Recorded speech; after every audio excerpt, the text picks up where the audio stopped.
Welcome back to Damage Inc.'s Beginner's Guide to 3-Star Attack. My name is Easy.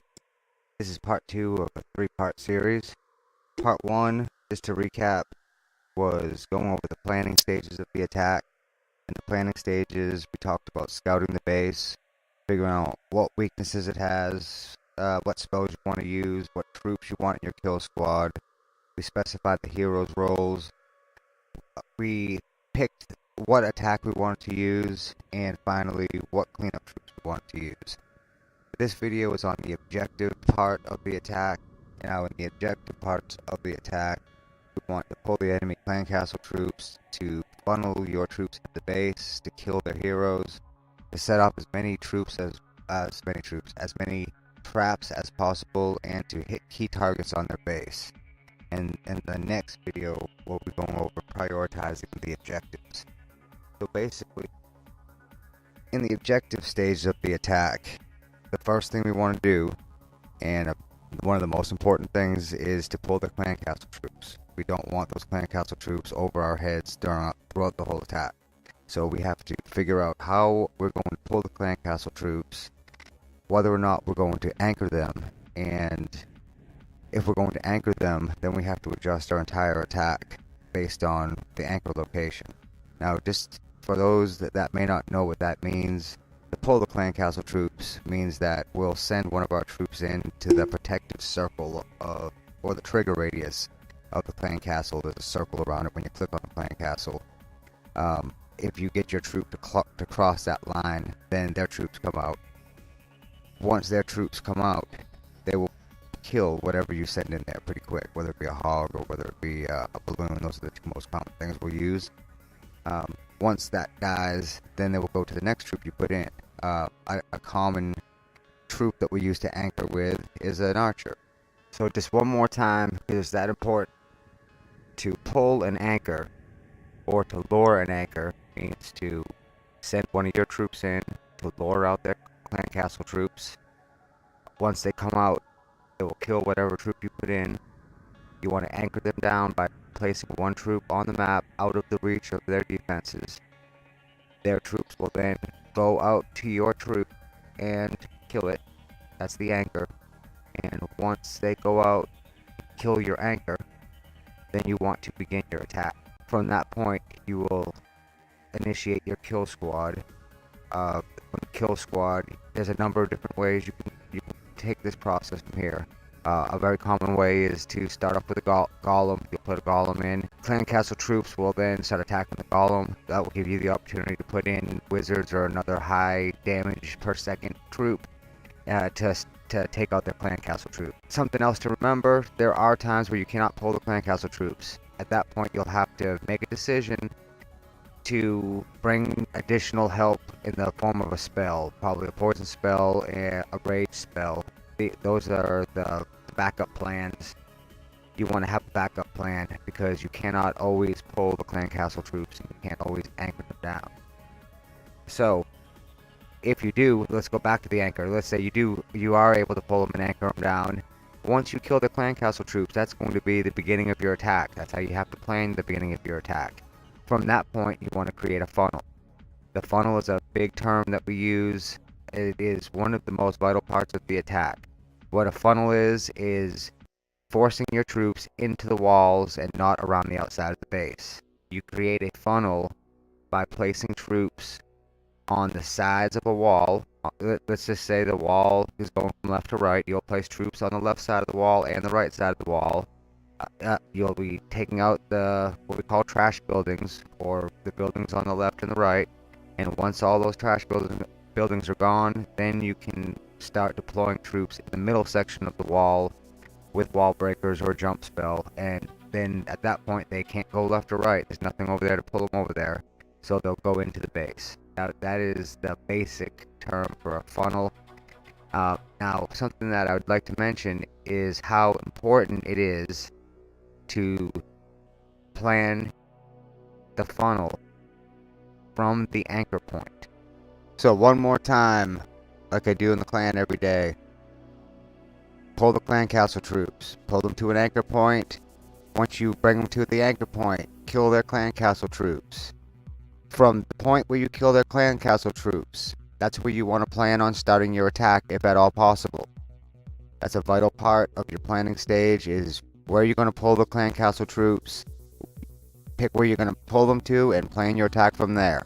A very common problem is they plan on pulling the troops. They have an anchor point, but then they didn't plan the attack out from the anchor point. They planned it out from somewhere else. Okay, we're going to switch gears for a second and show you this attack from Creeper. Every attack in this video so far has been from one of Creeper's accounts, but Creeper is a co-leader in Damage Inc. Very good friend of mine. We consider him an expert or a specialist in the dragon attacks. He does an excellent job with these dragons in Town Hall 9, which is a really hard thing to do. One thing he does so well is the planning and objective stages of the attack. He really can break these bases down well. He identifies all the weaknesses. He gets his objectives down to a T. He's done this so well for so long. In this particular base, he noticed that he had 2 air defenses that are really close together. He was able to drop 1 earthquake spell on the 2 air defenses, use 4 lightning spells, and he was able to take out both air defenses with a total of the 5 spells instead of having to use a 6th spell. That's the second earthquake. So now he has an extra spell, which is huge in an attack. It's just huge. So he's able to use the spell, poison spell, on the clan castle troops as they were coming in. I believe he found a hole in the base on top of that. He overpowers. This is something he does commonly too. He just overpowers the clan castle troops with the dragons. Dragons are really stout troops, so the clan castle troops aren't as big a deal when you're using dragons, but he still likes to pull them. He still likes to bring them out of the base and eliminate them, just to be on the safe side. And that's how you maintain these 3 stars war after war. Now he comes into the base in a corner. That can be a dangerous thing with dragons because they can all go in one direction. But if you notice, he also spawned a few dragons on the top of the screen, and that forces those dragons to stay where they're at. They all went to the core. There's nowhere for them to go up top. Both air defenses that were left were their next targets. So while those dragons are fresh, they're right on top of those air defenses. And even fresh max dragons for Town Hall 9 took a beating over those 2 air defenses.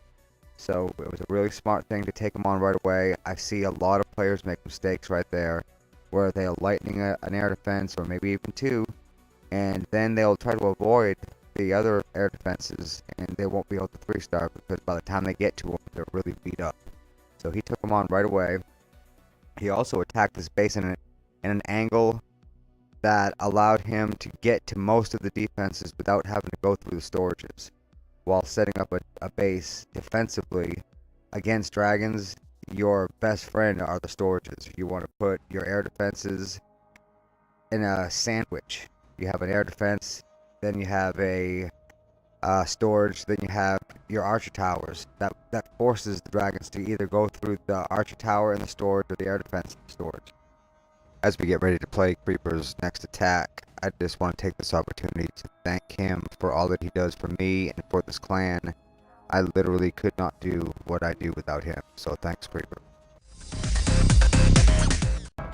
You have to plan it out from the anchor point because you are going to use your first heavy right there. So their troops come over, they kill the archer, you drop the golem. Now the golem's in play. It's going to live through the confrontation between the clan castle troops and your kill squad. That golem will be part of your kill squad. To cover the kill squad real quick. The kill squad is not your main body of troops. It is a group of troops that you are going to use to accomplish certain objectives. The objectives that we're trying to figure out right now. If you were watching the insanity of my mouse earlier, I was trying to point out the way Creeper spawned dragons and how he had put the dragons in on the bottom left of the base and then the top right of the base of that particular wall, and then he had spawned the dragons in the middle. And that's the funnel that we have been talking about. By spawning the dragons on the sides first and then adding the dragons to the middle after, he has increased his odds of the dragons going forward instead of left and right. You, this is a point that I've made over and over. I'm going to continue to make this point because that's how we all fail when we do fail, is we don't funnel the troops right. That's one of our biggest problems as a noob, as a beginner. We all got dragons, we were all psyched about it, and then we all watched them dance around the outside of the base and complained about the AI of the dragon programming. But it wasn't that, it was us. We didn't know how to funnel. So learn how to funnel right away. It is a key part of the game. Right. So it's vital for you to have a funneling technique. There's a bunch of different kinds.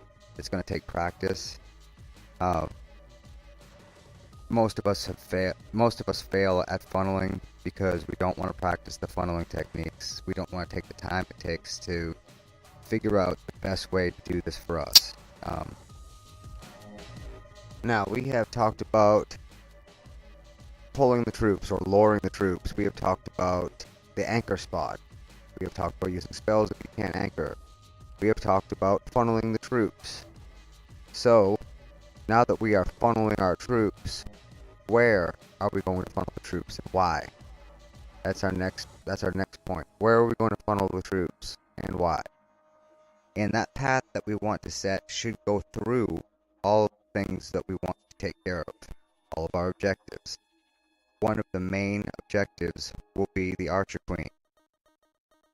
Depending on what attack you're going to use, the Archer Queen is she is the damage specialist.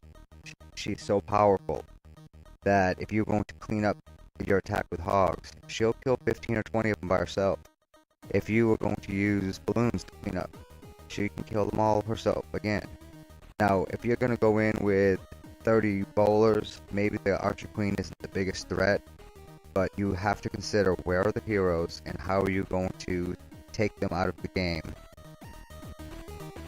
Don't you love how things just get more and more complicated as we go? Now the funnel isn't quite good enough. Now you have to funnel into the heroes. But that's really what you want to do. You want to find your path towards the core of the base, towards Town Hall, and you want to set that path through the heroes. And that's actually our next set of objectives will be to try to trigger as many of the traps as we can. So as we funnel, as we're funneling through to Town Hall, through the heroes, we want to try to get our tanks, the large troops, the Golem, the giants, the P.E.K.K.A.s. We want to try to get them to go through all of those open areas that might have giant bombs, that might have Teslas in it. You want them to tank over all of those areas and try to trigger as many of these traps as possible. You don't want to avoid these areas. You want to push your big heavy troops through them, because what you don't want is your lighter troops like your wizards that have high DPS but really low hit points. You don't want them to be the ones to go into those areas, and next thing you know, 4 big bombs go off and 6 spring traps spring your wizards over the walls, and that's a terrible thing for you. So you want to send your tanks over as many of the trap locations. Okay, we're kind of running out of time, so we're going to keep us in the clouds for an extra 30 seconds or so we can get the last part of our objectives in, and that is to hit key targets in their base. Now, this changes from base to base, and it changes due to your troops. A lot of their key targets are going to depend on your troops. If you're going into a base and you are going to use, if you're going to use air troops, well then one of your key targets will kind of obviously be the air defenses. If you're in Town Hall 10, then one of your key targets will be the Inferno Towers. Town Hall 11 will be the Eagle Artillery. Town Hall 9s will have to be the crossbows. Most Town Halls, as you get up in the game, have those elite defenses. You have to consider them as key targets. Of course, the trap locations and your heroes are also going to be key targets. Most 3-star attacks that are not mass attacks have some kind of cleanup troop in it, like the hogs or the balloons. So if you were going to use hogs for your cleanup troop, then a key target has to be any giant bomb location or potential giant bomb location. So as you're looking at your base and you're finalizing yourself in your objective stage, What are your key targets? What do you need to what do you need to take care of with your kill squad? What do you need to take care of with your main body of troops? All of these things have to be thought about and prepared for the next step, which will be prioritizing your objectives. So, till next time, this is Easy, Damage Inc. I'd like to thank everybody. We're still fresh and young into the YouTube scene, but we're still kicking it pretty well. We're putting out a video every couple days. So hang with us, subscribe, and we're going to keep on making them. We're having fun. So take care. See ya.